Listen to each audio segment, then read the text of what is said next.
welcome back. So today I'm going to go over satin stitch. I've just got a scrap of canvas here all mounted on my hoop. I've got a little bit of cotton and I've just drawn a couple of shapes to show you the different ways of doing it when you're doing it in a square or rectangular sort of shape, and also how to work satin stitch when you've got a curved shape that you're working with. There are a few ways that you can do this, and I will just show you what works for me. Don't forget, if you're enjoying these tutorials, please hit that thumbs up and give this a like and subscribe. Okay, so I've got some pink cotton on my needle and I'm going to start with the square. We start from underneath the fabric and then you can just bring your needle up and then go to the top of your marked line and you can just pull it through and you can just work along like this. You come back down to the bottom, go right next to it and then up to the top, right next to it.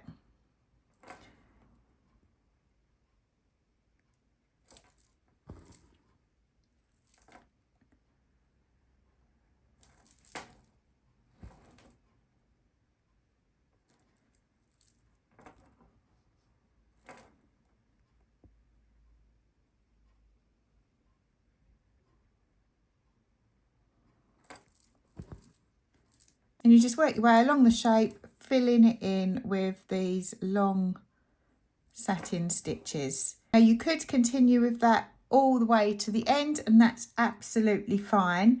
But I don't know if you can see that I've just started to go slightly off track along the bottom line here. The top actually looks okay. So if you want a way to avoid that is, I'm just going to unpick all of this. So another way for doing your satin stitch and trying to keep your edges all nice and neat and the same is to go round with a little back stitch.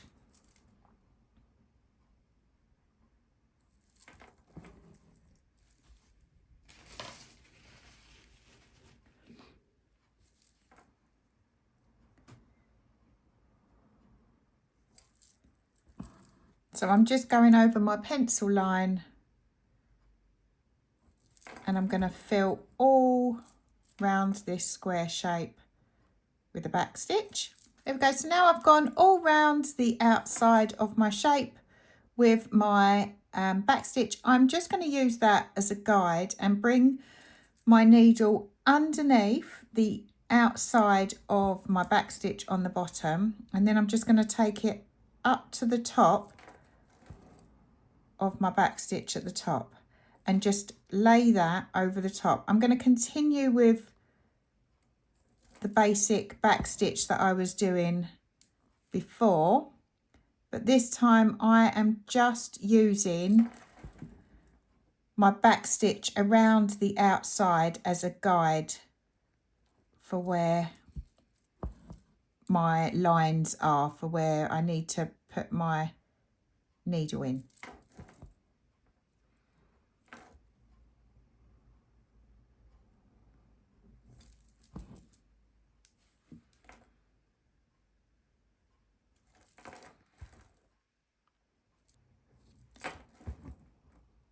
The one thing you do need to be careful of on your satin stitch is that you don't pull your stitches too tight. You want to pull them so that they lay nice and flat and evenly, but if you pull them too tight you're going to end up sort of pulling the fabric in like that, which is going to distort your shape. What you really want to do is just pull it so it gently so that it sits nice and flat, and then stop the pull.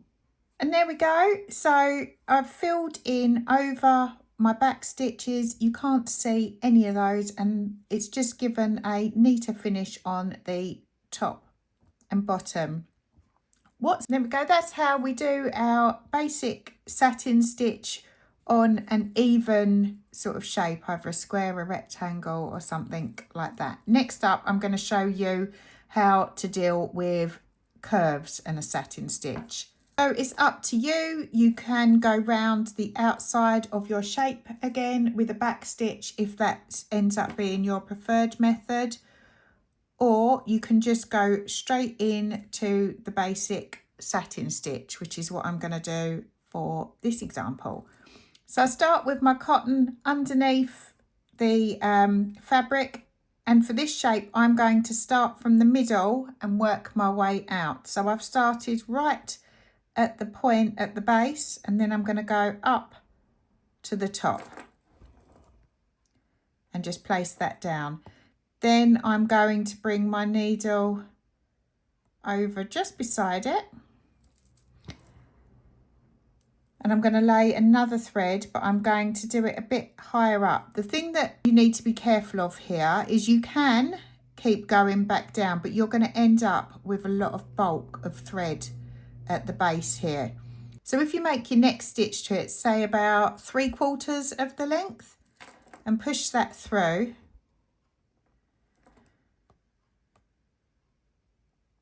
and then just bring your next one beside it,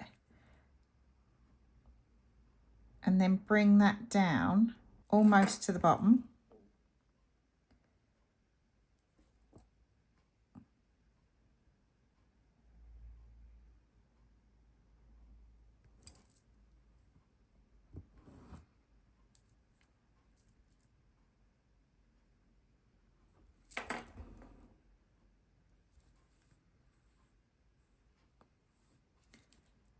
You're then just going to fill that gap, and you don't even see the shorter thread. So then my next one, again, I'm coming up to the top, and I'm just going to go down about 3/4 of the way and place my thread right next to the other one. Bring that down, back up to the top,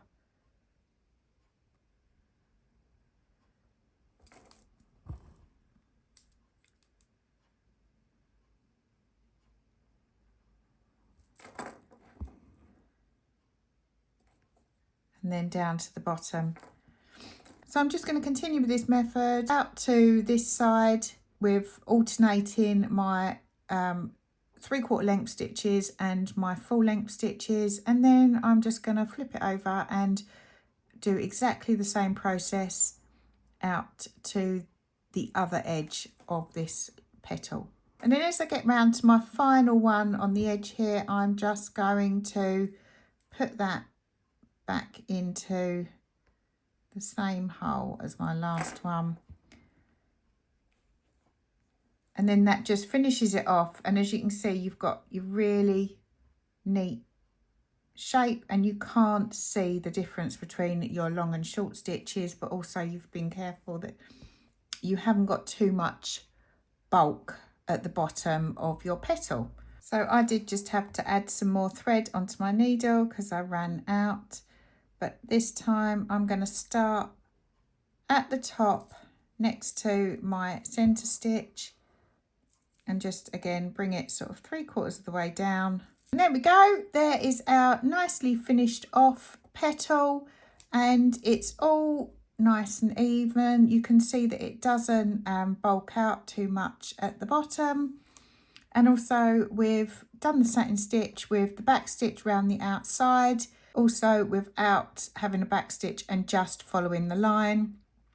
And we've used satin stitch to create a curved petal design. So now we've mastered the basics of satin stitch, and hopefully you've worked out your preferred method.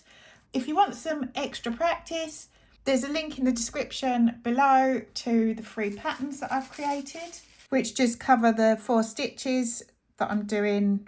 I've done French knots the first week, lazy daisies last week, satin stitch this week, and stem stitch is next week. And so all I'm going to do now is I'm going to transfer my pattern using my carbon paper onto my fabric, and then I'm going to pop it on my hoop, and then we'll be ready to get some extra practice in, and we will have a nice little satin stitch sample embroidery to show for what we've learned. Okay, so I've transferred my pattern onto my canvas, mounted it on my hoop. If you're not sure on how to do the carbon paper transfer method, if you refer to my Lazy Daisies tutorial, quickly showed you in that how to transfer the pattern onto the fabric. So I've got my green cotton on my needle and I'm going to start at the bottom and just do one long satin stitch to create the main stem. So now I'm onto my leaf. I'm going to start at the base of my leaf, bring that up to the top, and then I'm just going to come beside it, and then I'm going to come sort of 3/4 of the way down again,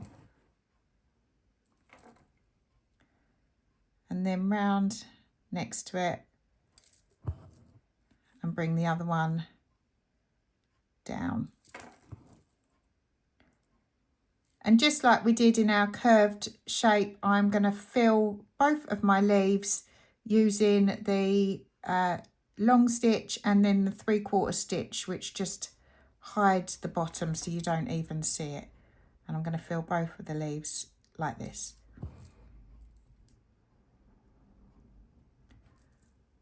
So there we go. Now I've finished my leaves with the satin stitch, and I really like the pattern that this has created on those leaves and the finish that that's given. So now I've got some pink on my needle and I'm going to start on the petals, and I'm going to use the same method that I used on my leaves. So doing a long stitch,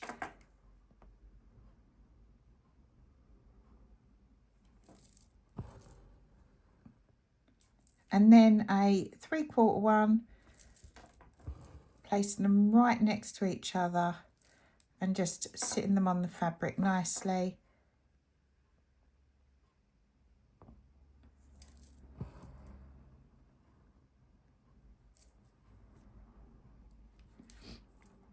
And then another long stitch down to the bottom.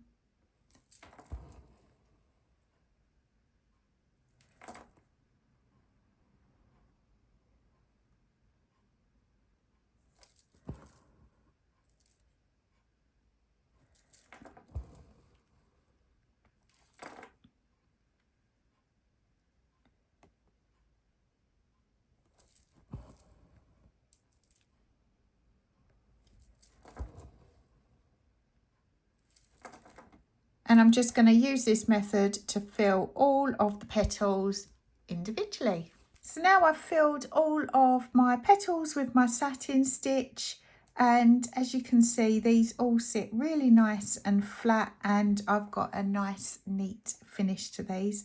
For the centre of the flower, it's up to you what you do. You could do your French knots. I am going to continue with my satin stitch just to get a little bit more practice in. So I've just got my yellow thread on my needle now, and I'm going to start from the middle of the flower, and then I'm just going to go out to the edge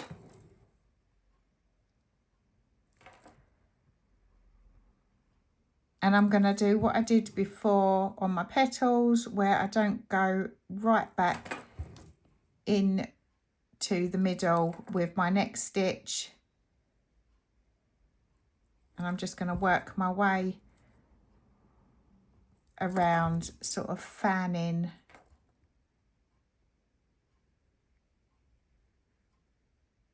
the satin stitch as I go. And that's how I finish off the centre of my flower with my satin stitch. I might even just pop a little French knot in the middle.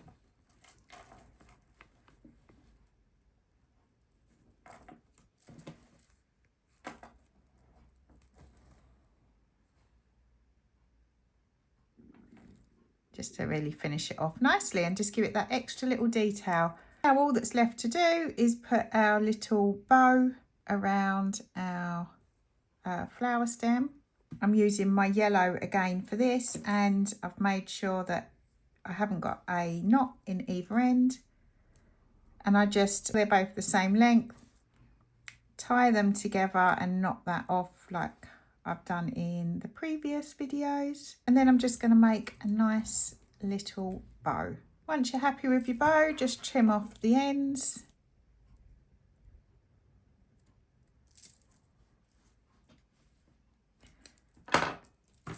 And then I'm just going to use my tulip fabric marker again to go over my stitch name. And there we go, we've got our nice little sampler of satin stitch, which goes with our French knots and lazy daisies. If you missed either of these tutorials, the links are in the description below. Next week we're going to do stem stitch. Hope to see you then. Thank you.